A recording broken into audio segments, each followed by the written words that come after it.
Warning. The following content may contain elements that are not suitable for some audiences. Viewer discretion is advised.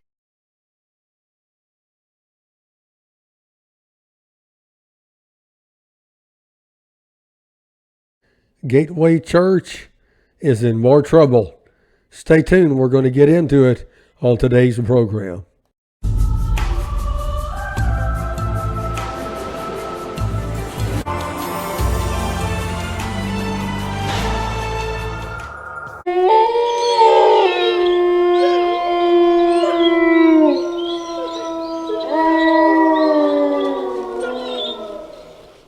Hello, ladies and gentlemen. This is Hanshaw. Welcome to the Word of Truth broadcast. Today we're going to be looking at a couple of more news stories from the Gateway Church down there in South Lake, Texas, where Robert Morris just resigned a couple of months ago over his child sex abuse of the 12-year-old girl back in the 80s. And it just seems like it's been a domino effect, one scandal after another, and I honestly don't see how that Gateway Church is going to survive all of these scandals. This is ludicrous, this is unreal, and this is ridiculous that all of this has gone on for all of these years, and I believe that God is judging these mega churches and these corrupt false teachers and these corrupt pastors. Let's get into today's program.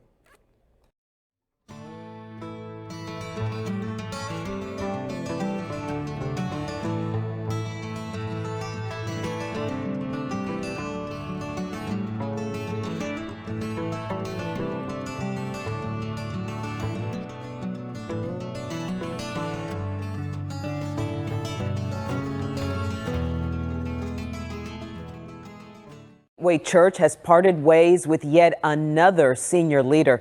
Hello family. Welcome to another video on this channel.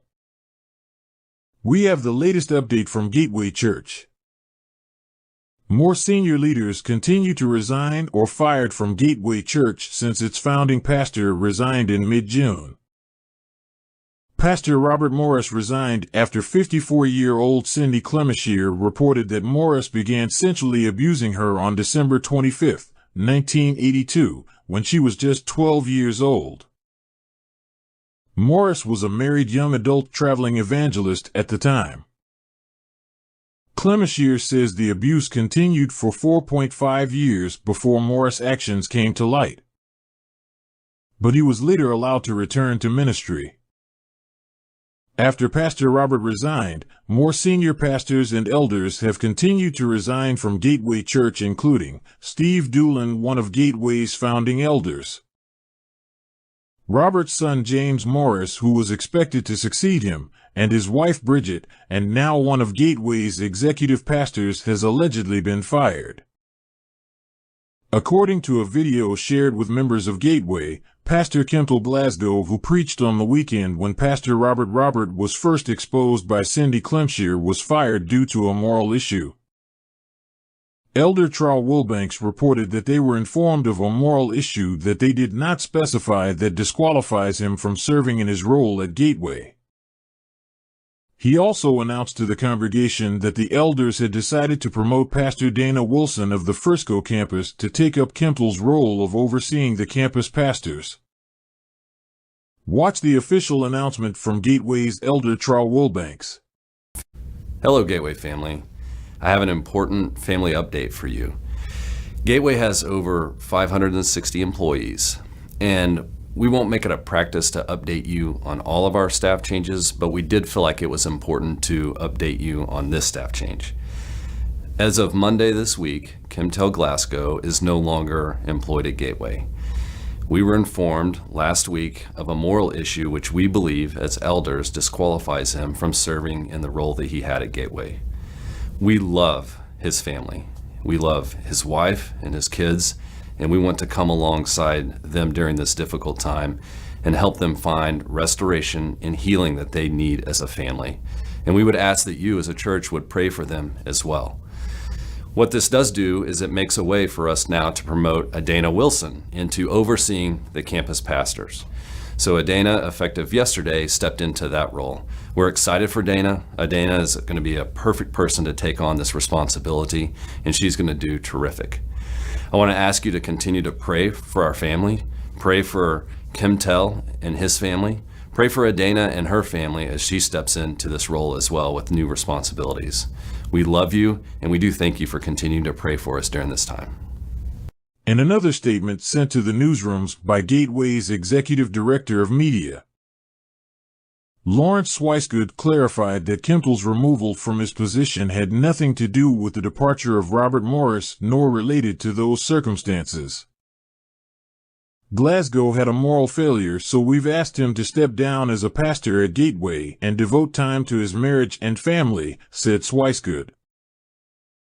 Although his employment is ending, we are devoted to still caring for Kempel and his family. A look at Gateway's website shows that Glasgow has been removed from its campus leadership page. Even though Gateway Church elder did not give the details of the moral issue. The story is him and his wife were both confronted by leadership about his illegitimate child and this gay affair he has been in. She stayed quiet and he denied it. So later they sent him off on like vacation and they pulled her aside and she spilled and told the truth about all of it. The truth about his firing will eventually come out and we will keep tabs to keep you updated. There has been concerns in the way Glasgow firing was handled. Some members of Gateway wondered why they decided to go public with his alleged firing and use him as a sacrificial lamb to protect their reputation to prove a point. This was very different with how the firing of Tom Duplin, a founding elder, was handled. Former employees of Gateway Church alleged that former elder and Pastor Steve Doolin also was fired, but it wasn't announced as such. I want to offer you a book I wrote called Understanding Christian Apologetics, a Comprehensive Guide. Why do I expose false teachers, false prophets, and heretics on my YouTube channel? Am I a gossip? Am I a slanderer? Do I bring division to the body of Christ? Why do I do this? This book, Understanding Christian Apologetics, goes into a deep, thorough analysis of why I do what I do. What is the ministry of discernment, understanding Christian apologetics? This is an ebook. It's free of charge, no cost to you. Order your copy today. Now let's get back into the program. Many of you have asked me the question, where can I get a good book on Christian Bible doctrine? I've compiled this one on the fundamental beliefs of Christianity from an Arminian perspective, since I am an Arminian minister, meaning that I'm not Calvinist. I believe in the Arminian doctrine that man does have a free will.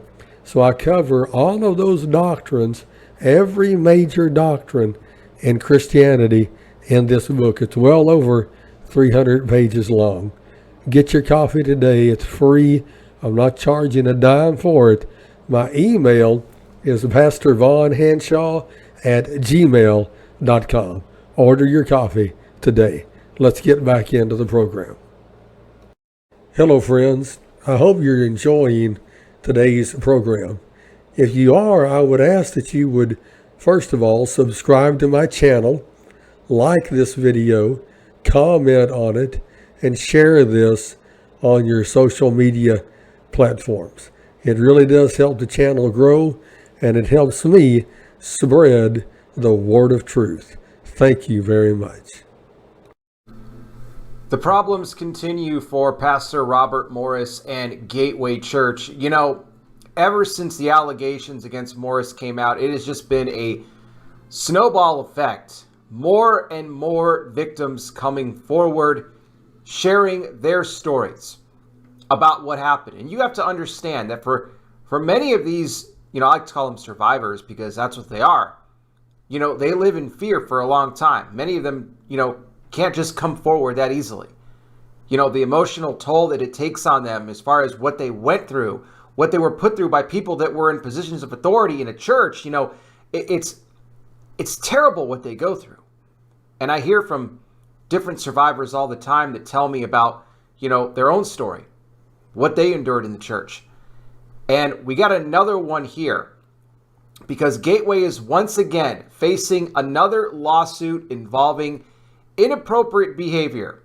This time in their youth group, and we're going to get you caught up on all the latest here in just a second. But before we do, I want to welcome all of you to Not By Sight News. Yes, blind Christian guy here reporting to you, reminding you as always that we walk by faith, not by sight. For someone like me, that's kind of my only option.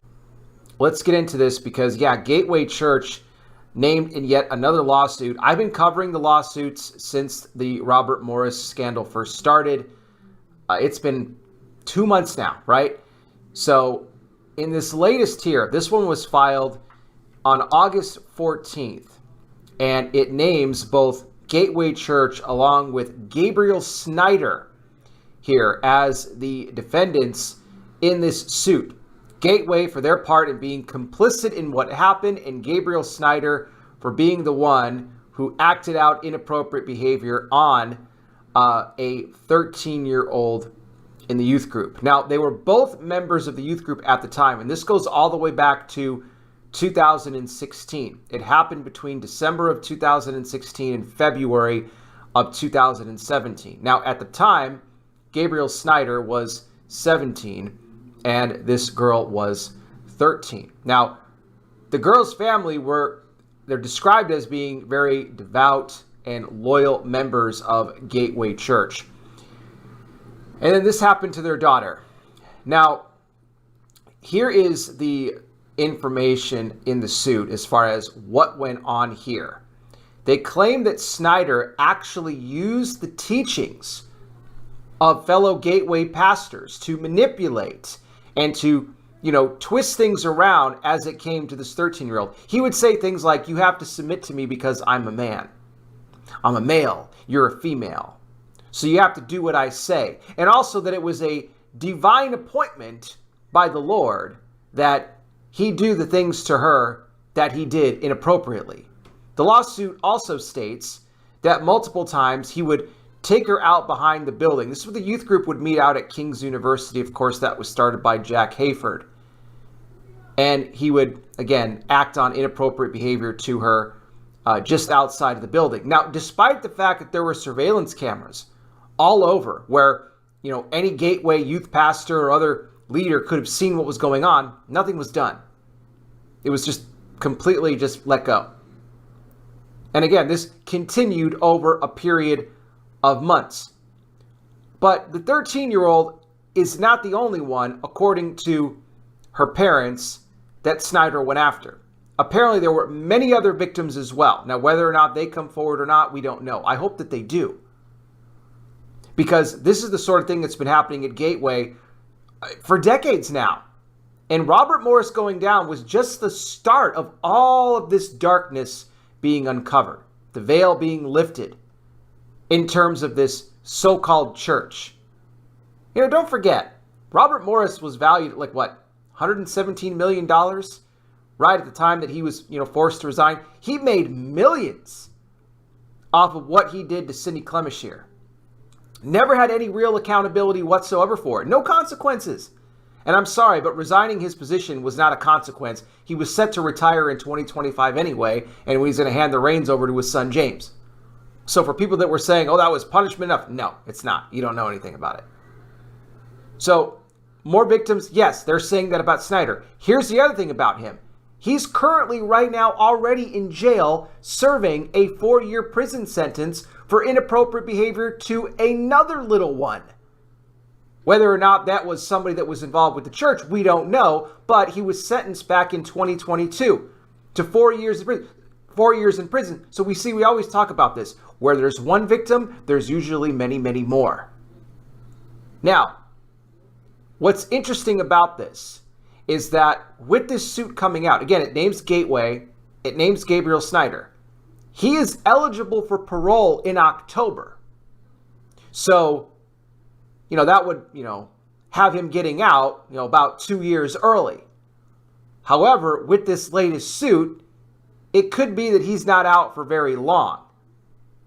And the parents are apparently requesting a jury trial and over $1 million in damages here for what their daughter had experienced. Now, Gateway was reached for comment on this latest suit. They didn't say much, and I'm not surprised. They just said that they take all matters of inappropriate behavior very seriously, but they could not comment any further than that.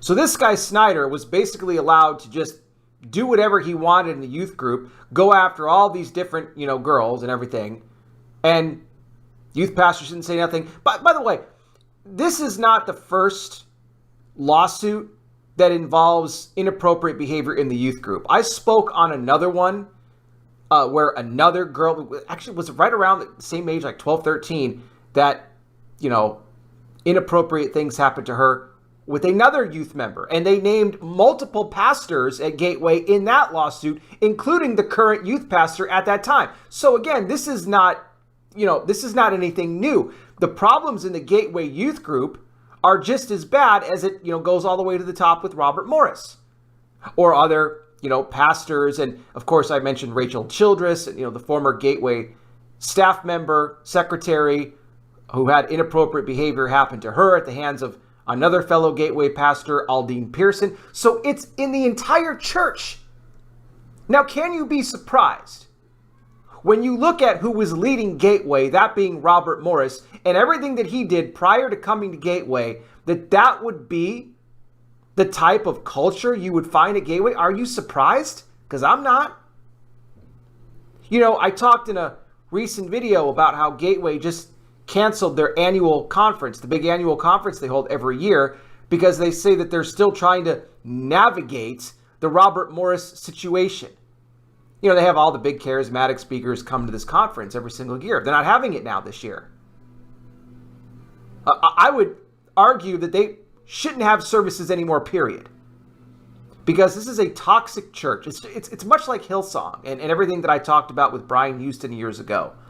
And how with that big scandal, you saw multiple different Hillsong churches either rebrand or completely close down altogether. And I think the same is going to happen to Gateway, because this situation is continuing to get worse. But I want to point something out to you.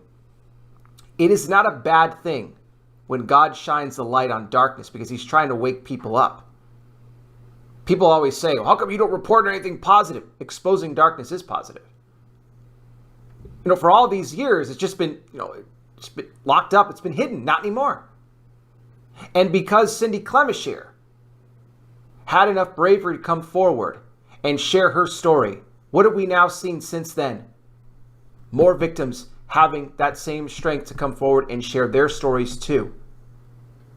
The thought that maybe they couldn't, but now is their time. I always tell victim survivors, now is your time. Because this junk in the church is now being exposed. No longer are these people going to be able to get away with what they do. I want to make you aware of an ebook that I have wrote, Vaughn Hanshaw, Commentary on Cults. This is a book where I describe the characteristics of cults, cult leaders, the major cults that most of us are aware about, and dozens of cults that most of us have never heard of. And is your church a cult, or is it leaning toward becoming a cult? This is a book that you definitely need in your ebook library. It's free of charge. Order your copy today. My email address is pastorvaughnhanshaw@gmail.com. Order your copy today. Let's get back into the program. I want to make you aware of a book I have completed, a summary of each book in the Bible. It's an ebook. It's free of charge. And what I've done, I've went through each book of the Bible, give a detailed summary, the key points, a basic outline of each book, the author if it's known, the date of the writing, all the information that you need at your fingertips on every book in the Bible. It's a great resource for your theological Christian library. Order your free copy today. My email address is pastorvonhanshaw@gmail.com. Let's get back into the program. Hello, I want to make you aware of an e-newsletter through your email that I send out every month. If you would like to subscribe to my email newsletter, please email me at pastorvonhanshaw@gmail.com.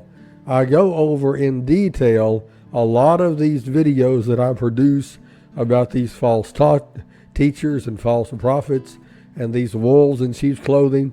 I go into detail into the backstory, a lot of these information, a lot of these guys who they're connected with, more in depth on their false teaching, their lifestyle, and much more in this monthly newsletter. Again, if you would like to subscribe, email me, pastorvonhanshaw@gmail.com, and I will get you signed up. It's free of charge. I look forward to hearing from you today. Let's get back into the program. And that will conclude today's program. Let's keep all of these victims of church abuse in our prayers. Thank you for being with me on the Word of Truth broadcast.